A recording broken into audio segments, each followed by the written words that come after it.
بسم اللہ الرحمن الرحیم۔ ماہ شعبان کے فضائل۔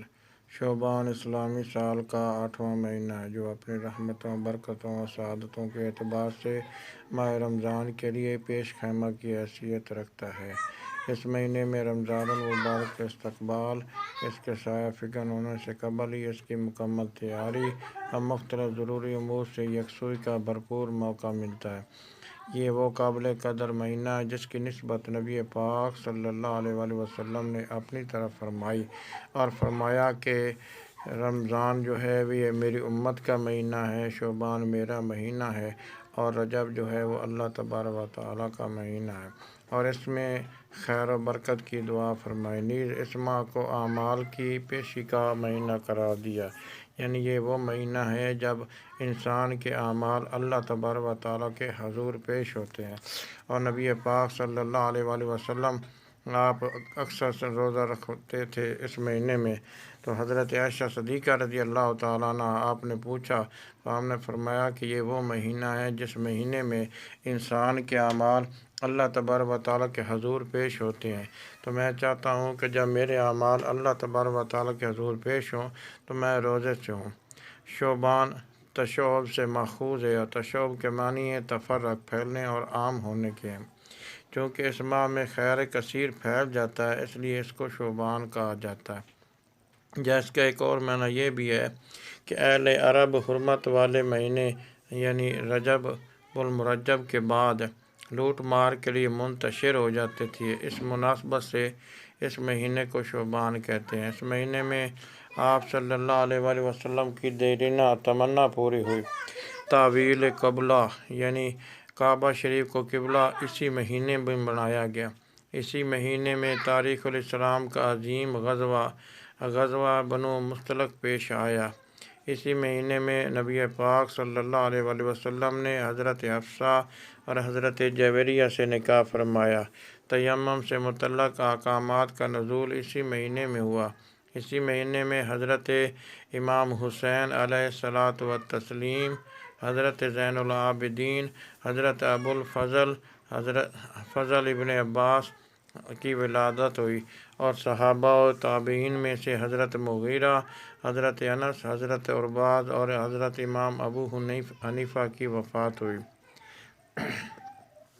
حضرت عائشہ صدیقہ رضی اللہ تعالیٰ عنہ سے روایت ہے کہ حضرت صلی اللہ علیہ وآلہ وسلم جب روزے رکھنا شروع فرماتے میں تو ہم کہتے تھے کہ آپ اب روزہ رکھنا ختم نہ کریں گے، اور جب کبھی آپ روزہ نہ رکھتے تو ہم کہتے تھے کہ آپ اب کبھی روزہ نہیں رکھیں گے۔ لیکن آپ صلی اللہ علیہ وآلہ وسلم نے رمضان شریف کے بعد مکمل روزے اگر رکھے ہیں تو وہ شعبان ہے، اور یہاں پورے شعبان کے روزے رکھنے سے مراد یہ ہے کہ آپ اکثر شعبان کے روزے رکھا کرتے تھے۔ بعض دیگر احادیث میں شعبان کے آخری دنوں میں روزہ رکھنے سے منع بھی فرمایا گیا ہے تاکہ اس کی وجہ سے رمضان المبارک کے روزہ رکھنے میں دشواری پیش نہ آئے۔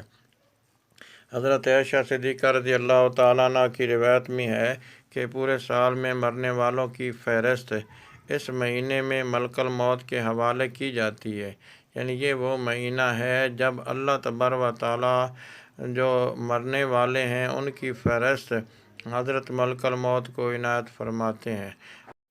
حضرت عائشہ صدیقہ رضی اللہ تعالیٰ عنہ کی روایت میں ہے کہ پورے سال میں مرنے والوں کی فہرست اسی ماہ میں حضرت ملک الموت کے حوالے کی جاتی ہے۔ اس لیے آپ صلی اللہ علیہ وآلہ وسلم چاہتے تھے کہ جب آپ کی وفات کے بارے میں ملک الموت کو احکام دیے جائیں تو اس وقت آپ روزے سے ہوں۔ نمبر 3، رمضان المبارک کے قریب ہونے اور اس کے خاص انوار و برکات سے مناسبت پیدا کرنے کے شوق میں آپ صلی اللہ علیہ وآلہ وسلم شعبان کے مہینے میں روزے کا اہتمام کثرت سے فرماتے تھے۔ یوں تو مکمل ماہ شعبان مختلف جہتوں سے برکتوں اور سعادتوں کا مجموعہ ہے، خصوصاً اس کی 15ویں رات جس کو شب برات اور لیلۃ المبارکہ بھی کہتے ہیں، باقی شعبان کی راتوں بلکہ تمام سال کی اکثر راتوں سے افضل ہے۔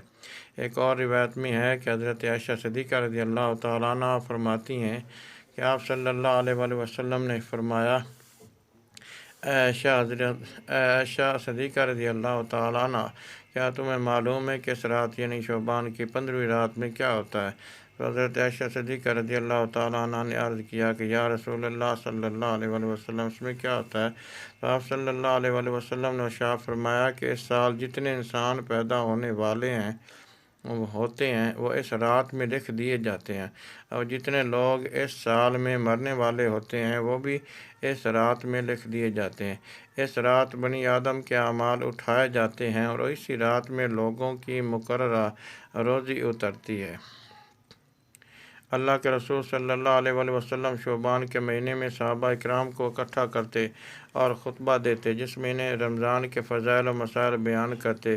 رمضان کی عظمت و اہمیت کے پیش نظر اس کی تیاری کے سلسلے میں توجہ دلاتے۔ اس لیے ہم ماہ مبارک کی آمد سے پہلے اس کی مقام، اس کی عظمت، اس کی فضیلت، اس کے مقصد اور اس کے پیغام کو اپنے ذہن میں تازہ کریں تاکہ اس کے برکات سے بھرپور فائدہ اٹھا سکیں، اور اس بات کا پختہ ارادہ کریں کہ ہم اس ماہ مبارک میں اپنے اندر تقویٰ کی صفت پیدا کرنے کی کوشش کریں گے، جو روزے کا مقصد ہے۔